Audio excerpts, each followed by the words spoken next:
मनीष मुंबई तकमध्ये तुम्हा सर्वांचं स्वागत। निवडणुका आटोपल्या, निकालही लागलेत। जळगाव जिल्ह्यामध्ये 11 विधानसभाच्या क्षेत्र येतात। मुक्ताईनगरपासून तर चाळीसगावपर्यंत असे 11 विधानसभा वेगवेगळ्या त्यांच्या देखील निकाल लागलेले आहेत। अशातच 11च्या 11 जागा या महायुतीला मिळालेल्या आहेत। महायुतीला 11 जागा मिळाल्या, एकही महाविकास आघाडीला जागा जळगाव जिल्ह्याची गेली नाही। ती का नाही गेली? आपल्यासोबत काही ज्येष्ठ पत्रकार आहेत। माझ्यासोबत मंगेश जोशी आहेत, जे NDTVचे इथलं काम बघतात। त्याच्यानंतर विजयजी वाघमारे आहेत, जे न्यूज 18चं काम बघतात। विजय पाठक सर आहेत, की जे फ्रीलान्स काम करतात आणि नवशक्तीचं देखील काम करतात। नरेंद्रजी कदम आहेत, जे इंडिया TVचं काम बघतात। आपण जळगाव जिल्ह्याला असे कोणता विशेष प्राबल्य मिळालं आहे की ज्यामुळे 11च्या 11 जागा या ठिकाणी महायुतीच्या निवडून आल्या? यात काही दुमत नाही की जळगाव जिल्हा हा भाजपाचा बालेकिल्ला आहे। परंतु या पूर्वीच्या आधीच्या 2019च्या ज्या निवडणुका झाल्या त्यात फक्त 2 जागा ज्या होत्या त्या महाविकास आघाडीला गेल्या होत्या। बाकीच्या पूर्ण जागा या महायुतीकडे होत्या। परंतु 2024च्या निवडणुकीत पूर्ण 11च्या 11 जागा ह्या महायुतीला गेल्यात। आपण जाणून घ्या विजयजींकडून। विजयजी, असं काय चमत्कार घडला की 11च्या 11 जागा या महायुतीला गेल्यात? बघा, ह्याच्यात 2 फॅक्टर सर्वात महत्त्वाचे असं मला वाटतं। पहिली एक गोष्ट तर लाडक्या बहिणींची जी म्हणजे योजना आहे त्याच्यावर सत्ताधारी पक्षाकडून म्हणजे महायुतीकडून मतदारांवर हे ते बिंबवण्यात यशस्वी झाले की जर आपलं सरकार गेलं म्हणजे आमचं सरकार जर गेलं तर महाविकास आघाडीचं सरकार तुमची ही योजना बंद करेल। आणि हे मतदारांपर्यंत त्यांनी प्रभावीपणे मांडलं आणि ते यशस्वी झाले। आणि दुसरा सर्वात मोठा फॅक्टर म्हणजे असं की महाविकास आघाडीने उमेदवारी जाहीर करण्याबाबतीचं जे घोंगडं भिजत ठेवलं त्याच्यामुळे अनेक मतदारसंघांमध्ये शेवटच्या क्षणापर्यंत हे कळत नव्हतं की ही जागा शरद पवार गटाला आहे, उद्धव ठाकरे गटाला आहे, काँग्रेसला आहे। तर याच्यामुळे काय झालं की उमेदवारांना मुळात प्रचार करायला खूप कमी वेळ मिळाला। ज्यावेळी उमेदवारी जाहीर झाली महाविकास आघाडीच्या उमेदवारांची तोपर्यंत महायुतीच्या उमेदवारांचे एक वेळेस मतदारसंघ पिंजून झालेला होता। तर मला असं वाटतं की हे 2 गोष्टी फार प्रामुख्याने इफेक्ट करणाऱ्या ठरल्या या निकालावर। निश्चितच निकालाला काही गोष्टी प्रामुख्याने महत्त्वाच्या ठरल्या असं विजयजींचं म्हणणं आहे। खास करून जळगाव जिल्हा हा या ठिकाणी 3 मंत्री आणि 2 खासदार ह्या भाजपाचे आहेत। 3 मंत्र्यांपैकी गिरीश महाजन यांना जी चिखलीची यावेळेस लढत लढावी लागली। आपण बघू शकता की यावेळेस तिची 7वी टर्म होती। 7व्या टर्ममध्ये गिरीश महाजनांना एक टफ फाईट मिळाली। त्यांच्या विरोधामध्ये दिलीप खोडपे, जे शरद पवारांनी उभे केलेले कॅन्डिडेट होते, त्यांना जवळजवळ 1 लाखाचा मताधिक्य मिळालेला आहे। काय वाटतंय तुम्हाला? हे बघा, पहिल्यांदा असं घडलं की गिरीश महाजनांच्या विरोधातल्या उमेदवाराला लाखापेक्षा अधिकची मतं मिळाली आहेत। तर त्याची 2 कारणं आहेत। एक अँटी इन्कम्बन्सी फॅक्टर होताच आणि दुसरी गोष्ट की दिलीप खोडपे सरांचा सोजोड चेहरा म्हणजे आपण ज्याला म्हणतो की एक आपण असं म्हणू शकतो की एक पहिल्यांदा कोरीपाटी मैदानात आली, त्यातल्या त्यात मराठा समाजाचा चेहरा, जरांगींनी केलेले त्यावेळेचे आवाहनं, तर या सगळ्या गोष्टींचा जो फायदा आहे तो खोडपे सरांना होताना दिसला। अवघ्या 25,000 मतांनी त्यांचा पराभव झाला आहे। खरं म्हणजे गिरीश भाऊंनी याला आपण ज्याला म्हणतो की रेड इंडिकेटरच्या दृष्टीने बघितलं पाहिजे की माझ्या विरोधातल्या उमेदवाराला लाखापेक्षा अधिकची मतं मिळत आहेत, माझं मताधिक्य फक्त 25,000वर येते। म्हणजे तुम्ही जिल्ह्यातले जर इतर उमेदवारांची मताधिक्य बघितली म्हणजे राजूमामा भोडे असतील 87,000, मंगेश चव्हाण असतील 85,000, म्हणजे जी उमेदवार लाखाच्या घरात पोचत आहेत त्यांच्यानंतरची राजकारणात आलेली मंडळी आणि गिरीश भाऊंचं मताधिक्य अवघ्या 25,000वर थांबत आहे। तर गिरीश भाऊंनी ही गोष्ट खरं म्हणजे सकारात्मकरित्या घेऊन मतदारसंघातली जी रखडलेली कामं आहेत त्याच्यावर लक्ष देणं अत्यंत गरजेचं आहे। म्हणजे निवडणुकीच्या पूर्वी जो एक व्हिडिओ व्हायरल झाला होता की गिरीश महाजन गाडीवरून पुढे पळत आहेत आणि लोक त्यांच्या मागे आरोड्या मारत आहेत, गिरीश भाऊ रस्ता करा। तर ह्या गोष्टी मला असं वाटतं की थोडं त्यांचं जे दुर्लक्ष झालं आहे मतदारसंघाकडे किंवा आपण ज्याला म्हणू शकतो की ते पूर्णपणे कार्यकर्त्यांवर अवलंबून आहेत की माझे कार्यकर्ते सगळा मतदारसंघ बघून घेतील। तर त्यांना आता कुठेतरी गरज आहे की त्यांनी मतदारसंघामध्ये स्वतः लक्ष घालण्याची गरज आहे। निश्चितच गिरीश महाजन जरी किती मोठे नेते असले संपूर्ण राज्याचे, तरी पण त्यांना त्यांच्या स्वतःच्या मतदारसंघात ह्या पुढे देखील 7व्यांदा निवडून आलेले आहेत, ह्या पुढे देखील स्वतः जातीने लक्ष देणं गरजेचं आहे। आपल्याबरोबर विजयजी पाठक आहेत। विजयजी, जळगाव जिल्ह्यातला आणखी एक महत्त्वाचा मतदारसंघ मुक्ताईनगर की जो खडसेंचा बालेकिल्ला मानला जायचा, त्यावेळी मागच्या वेळेस आता लोकसभेला त्यांची सूनबाई रक्षा खडसे त्या ठिकाणी निवडून आल्या। खडसेंनी जातीने लक्ष घातलं। त्याचप्रमाणे याच वेळेस पुन्हा राष्ट्रवादीकडून त्यांच्या मुलगी उभी होती रोहिणी खडसे, त्यांचा मात्र पराभव झाला आहे। काय वाटतं तुम्हाला? मुक्ताईनगर हा जो मतदारसंघ आहे हा पारंपरिक एकनाथ खडसे यांचा मतदारसंघ त्यामुळे एकनाथ खडसेंचा शेवटपर्यंत समज हा होता की आपण जे सांगू त्या पद्धतीने मुक्ताईनगरमध्ये त्या ठिकाणी कारभार चालणार.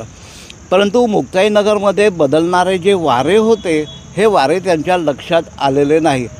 40 वर्ष या माणसाने भाजपमध्ये काम केल्यानंतर हे राष्ट्रवादी काँग्रेसमध्ये गेले. राष्ट्रवादी काँग्रेसमध्ये ते जरी गेले असले तरी मतदारांना ही बाब रुचलेली नव्हती. ही फार महत्त्वाची गोष्ट आहे. त्यामुळे मागच्या वेळेलासुद्धा रोहिणी खडसेंना त्या ठिकाणी तिकीट जरी मिळालं तरी मतदारांनी त्यांना त्या ठिकाणी नाकारलेलं होतं. याच वेळेला त्या विरोधामध्ये उभे असणारे जे चंद्रकांत पाटील आहे त्या चंद्रकांत पाटलांच्या विरोधामध्ये जरी मोठ्या प्रमाणामध्ये यांनी काही आरडाओरडा सुरुवात केली, यांनी कामं केल्याने सुरुवात केली, तरी चंद्रकांत पाटील यांनी खंबीरपणे राहून त्यांनी जे काही आणलेला निधी आहे, केलेली जी विकास कामं आहे, ही विकास कामं लोकांच्या समोर दाखवली, ते कामं ठेवली आणि लोकांना काय हवं आहे, इतर काय चाललेलं आहे त्याच्याशी मतलब नाही आहे. लोकांना फक्त विकास हवा असतो आणि हा विकास जो आहे हा दाखवण्यामध्ये ते यशस्वी त्या ठिकाणी झाले. दुसरी गोष्ट अशी की मतदारसंघामध्ये हा भाजपचा बालेकिल्ला आहे. त्यामुळे यांना वाटलं की आपल्याला ज्या पद्धतीने मतं मिळतील तर भाजपने त्यांना मतं दिलेली नाहीत. ही महत्त्वाची गोष्ट आहे. रक्षा खडसेसुद्धा या निवडणुकीमध्ये त्यांच्या बाजूने उभ्या नव्हत्या. या सगळ्या गोष्टींचा एकत्रित परिणाम जो आहे तो रोहिणी खडसेंच्या त्या ठिकाणी प्रभावामध्ये झालेला आहे असं मला वाटतं. निश्चितच मुक्ताईनगर सारखी सीट जी खडसेंच्या परंपरागत घरामध्ये कायम येत होती ती ह्यावेळेससुद्धा हातची निघून गेलेली आहे. महायुतीने ती जागा खेचून आणण्यात यश आणलेलं आहे. तशाच प्रकारे विचार केला तर जळगाव जिल्ह्यातला एक मागच्या वेळी जसं 2 जागा निवडून आल्या त्यातला तर एक रावेरमध्ये काँग्रेसची सीट जी होती ती शिरीष चौधरी काँग्रेसचे उमेदवार त्या ठिकाणी निवडून आले होते आणि यावेळेस त्यांचे चिरंजीव धनंजय चौधरी या ठिकाणी उभे होते. पण या ठिकाणी देखील रावेरमध्ये महाविकास आघाडीला म्हणजे विजय मिळालेला नाही आहे, पराजय झालेला आहे. नरेंद्रजी काय वाटतं तुम्हाला, रावेरची जागा जी होती ती वाटत होती की बुवा येईल जिंकून? रावेरच्या जागेबद्दल असं आहे की रावेरची जी जागा आहे मुळात ही शिरीष चौधरी जे मागच्या वेळेला निवडून आले होते ते 3 कॅन्डिडेट होते आणि यावेळेला पण 3 कॅन्डिडेट होते. 4 होते यावेळेला तर 4 होते. मात्र त्यावेळेला हरिभाऊ होते, यावेळेला हरिभाऊचे पुत्र होते अमोलजी, आणि अमोलजींना एक सहानुभूतीची लाट होतीच. कारण कितीही झालं तरी त्यांच्या वडिलांनी तिथे तिकडची साखर कारखाना असेल तो जिवंत ठेवला होता.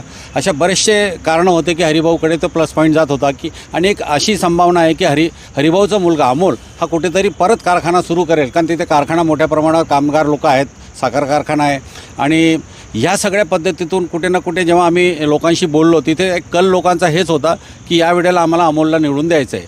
एक अशी परिस्थिती होती आणि काँग्रेसमध्ये त्यांना आत्मविश्वास एवढा वाढला होता, शिरीषदादांचा आत्मविश्वास एवढा होता की त्यांना असं वाटत होतं की बाबा आम्ही या 4 जणांमध्ये निवडून येऊ. अशा एक पद्धतीने त्या आत्मविश्वास त्यांचा गाफील राहिला आणि कुठेतरी अमोल हे मोठ्या परखाने निवडून आले. ते जळगाव जिल्ह्यामध्ये एक आणखीन एक प्रत्यक्ष आपण विचार केला तर एक हिंदू मुस्लिम कार्ड देखील काही प्रमाणात मध्ये त्याचा परिणाम झालेला दिसला. आज रावेर मतदारसंघामध्ये जर विचार केला तर मुस्लिम समुदायसुद्धा जास्त आहे, पण त्याचाही जास्त काही परिणाम झालेला दिसला नाही यावेळेस. नाही, मुस्लिम समुदायाचा परिणाम याच्यासाठी झाला नाही कारण त्यांनी एक त्यांचे ते दारा म्हणून उभं केले होते मुस्लिम कॅन्डिडेट, त्यांनी काही मतं खाल्ली. आणि दुसरी कसं आहे की महिलांना पैसे मिळतात, जे 1500 रुपये महिलांना मिळतात त्या मुस्लिम महिलांना पण मिळत होत्या. त्यांना असं वाटत होतं की हे जर आम्ही सरकार बदललं तर आम्हाला पैसे मिळणार नाही. आणि किती झालं तरी लाडक्या बहिणीचा हा असर मुस्लिम लोकांवर पण दिसला. मुस्लिम महिलांनी भरभरून मतदान केलेलं आहे. निश्चितच 1500 रुपयाची लाडकी बहिणीची जी योजना होती ती देखील योजना कुठेतरी तारक ठरली आणि 11च्या 11 विधानसभांमध्ये जळगाव जिल्ह्यामध्ये महायुतीला यश मिळवण्यात फार मोठं यश मिळालेलं आहे. आपल्यासोबत मंगेशजी आहेत. मंगेशजी, जळगाव जिल्ह्याचा विचार केला तर तुम्हाला एक पत्रकार म्हणून असं जाणवत होतं का की 11च्या 11 जागा येतील पण कुठेतरी 1-2 जागा तरी महाविकास आघाडीला जातील असं तरी आपल्याला वाटत होतं? निश्चितच खरं तर या 11 जागांचा जर विचार केला तर प्रामुख्याने बघायला गेलं तर गेल्या निवडणुकीमध्ये जे आहे 2 जागा ज्या आहेत त्या राष्ट्रवादी आणि काँग्रेसकडे होती. मात्र राज्यात झालेल्या सत्तांतरानंतर जे आहे शिवसेना आणि राष्ट्रवादी यांच्यात फूट पडली आणि प्रामुख्याने बघायला गेलं तर काँग्रेसकडे फक्त जिल्ह्यात जी आहे ती एक रावेरची जागा शिल्लक होती. मात्र या निवडणुकीमध्ये ज्या पद्धतीने राष्ट्रवादी आणि शिवसेना हे दोन्हीही अमोरासमोर जे आहे ते पाहायला मिळाले आणि ज्या पद्धतीने महाविकास आघाडीमध्ये असलेली राष्ट्रवादी आणि शिवसेना यांच्याकडून जे आहे की लोकसभेमध्ये जे फॅक्टर वापरण्यात आलं होतं तेच फॅक्टर किंबहुना या विधानसभा निवडणुकीत देखील महाविकास आघाडीच्या नेत्यांकडून पाहायला मिळालं। जिल्ह्यामध्ये खरं तर शरद पवार असतील, उद्धव ठाकरे असतील यांच्या अनेक सभा देखील झाल्या, त्यामुळे कुठेतरी महाविकास आघाडीच्या उमेदवारांना एक आशा पल्लवित झाल्या होत्या की मागच्या फॅक्टरप्रमाणे आपल्याला लोकसभेप्रमाणे सुद्धा विधानसभेत जे आहे जवळपास 4 ते 5 जागांवरती या जळगाव जिल्ह्यात जे आहे आपल्याला विजय होईल। मात्र गद्दार, खोके किंवा त्याच पद्धतीने जे काही मागच्या घटनांच्या लोकसभेमध्ये जे काही पुनरावृत्ती झालेली होती तोच फॅक्टर जो आहे खरं त्या नेत्यांनी वापरल्यामुळे कुठेतरी एक नाराजीचा सूर जो आहे तो पाहायला मिळाला होता। आणि दुसरी एक महत्त्वाची गोष्ट की उमेदवारांची साशंकता, कारण की अनेक ठिकाणी जी आहेत जी जागा शिवसेनेकडे होती ती खरं तर उद्धव ठाकरे गटाला मिळायला पाहिजे होती, ती मिळालेली, ती उमेदवार मिळाला नाही, ऐनवेळी जागा बदलण्यात आल्या, उमेदवार उशिरा घोषित करण्यात आले, याचा देखील एक मोठा परिणाम जो आहे खरं तर या निवडणुकीमध्ये पाहायला मिळाला आणि त्याचाच फायदा जो आहे या ठिकाणी महायुतीचा झाल्याचा पाहायला मिळते। आणि दुसरी जी महत्त्वाची किंवा महायुतीकडून जे आहे अगदी विधानसभा निवडणुकीच्या पूर्वीच ज्या पद्धतीने महिलांसाठीच्या विविध योजना प्रामुख्याने राबवण्यात आल्या होत्या, त्यामध्ये लाडकी बहीण योजना असेल, लखपती दिदी योजना असेल आणि त्याच्या अनुषंगाने नरेंद्र मोदी असतील, अमित शहा असतील यांच्या देखील जळगाव जिल्ह्याच्या सभा पाहायला मिळाल्या आणि त्या अनुषंगाने त्याचा एक फायदा देखील खरं तर लाडक्या बहिणीचा महायुतीला या ठिकाणी झाल्याचं पाहायला मिळते। आणि एकंदरीतच जळगाव जिल्ह्यात जे आहे 100% जे आहे पूर्ण महायुतीच्या जागा ज्या आहेत या ठिकाणी विजयाचं पाहायला मिळते आणि विरोधी पक्षाचे नेते जे आहेत एकनाथ खडसे यांना देखील याचा एक धक्का बसल्याचं पाहायला मिळते आहे। निश्चितच एकनाथ खडसेंना देखील एक मोठा धक्का जळगाव जिल्ह्यात मानला जातोय। अशातच एक विचार केला तर पारोळा आणि एरंडोल हा देखील एक महत्त्वाचा मतदारसंघ आहे की ज्या पारोळा एरंडोलमधून बऱ्याच वेळेस मंत्री देखील दिले गेले आहेत, खासदार दिले गेले। या पारोळा मतदारसंघामध्ये महाविकास आघाडीकडून सतीश अण्णा पाटील हे देखील उभे होते आणि त्यांनी एक भावनात्मक आवाहन केलं होतं की शेवटची माझी निवडणूक आहे आणि या शेवटच्या निवडणुकीत तुम्ही मला मतदान करावं, पण तो देखील फॅक्टर लोकांनी जुगारून लावला आणि त्या ठिकाणी अमोल चिमणराव पाटील यांना निवडून दिलं। आपल्याबरोबर विकासजी बदाने आहेत। विकासजी, काय वाटतं तुम्हाला की बुवा एरंडोल पारोळामधून चिमणराव आबांचं चिरंजीव निवडून आले, सतीश अण्णांना त्या लोकांनी निवडून दिलं नाही आहे? बघा, हा मतदारसंघ देखील पारंपरिक भाजपचा आणि त्या ठिकाणी महायुतीचा बालेकिल्ला म्हटला जाईल, कारण की आपल्याला माहिती आहे की नुकतीच जी लोकसभाची निवडणूक झाली मेमधली, त्याच्यामध्ये मोठ्या प्रमाणात या मतदारसंघातून लीड भाजपच्या उमेदवाराला होता। आणि ही जी निवडणूक झाली लोकसभेनंतरची 6 महिन्यानंतर ही जी निवडणूक झाली ही भावनेवर नव्हती, ही फक्त लाडकी बहीण योजना, हिंदुत्वाचा प्रचार, हा जो भडीमार केला गेला। कारण की सुरुवातीला प्रिडिक्शन असं होतं की 11 पैकी 6 मतदारसंघ किमान भाजप शिवसेना युतीला मिळतील आणि उर्वरित जे 5 मतदारसंघ याच्यामध्ये महाविकास आघाडीला यश मिळेल असा अंदाज बांधला गेला। आणि हा जवळपास काउंटिंगच्या किंवा मतदानाच्या 2 दिवस आधीचा अंदाज होता, परंतु शेवटच्या 2-4 दिवसामध्ये सगळे वातावरण फिरलं आणि मोठ्या प्रमाणात महायुतीचे लाट या ठिकाणी चाललेले आहे। महिला ज्या आहेत, महिला मतदार मोठ्या प्रमाणात बाहेर पडल्या आणि त्याचा परिणाम असा झाला की महायुतीच्या सगळ्या जागा या मतदारसंघामध्ये आलेल्या आहेत। आणि कुठंतरी हे जे मंत्री आहेत म्हणजे सतीश अण्णा पाटील जसे तुम्ही म्हटलं की माजी पालकमंत्री आहेत, त्यांचासुद्धा या ठिकाणी करिश्मा चाललेला नाही आहे। असे काही मतदारसंघ आहेत की तिथं खऱ्या अर्थाने महाविकास आघाडीच्या उमेदवारांनी टफ फाईट दिली। उदाहरणार्थ चोपडा आहे, तुमचं जामनेर आहे, इथं सुप्त लाट महायुतीच्या उमेदवाराच्या विरोधात होती, परंतु तेवढी परिणामकारक ठरलेली दिसत नाही। परंतु हे दोघं ठिकाणचे जे उमेदवार आहेत यांनी अक्षरशः लाखापर्यंत या ठिकाणी लाखापर्यंत मतदान मिळवलेलं आहे।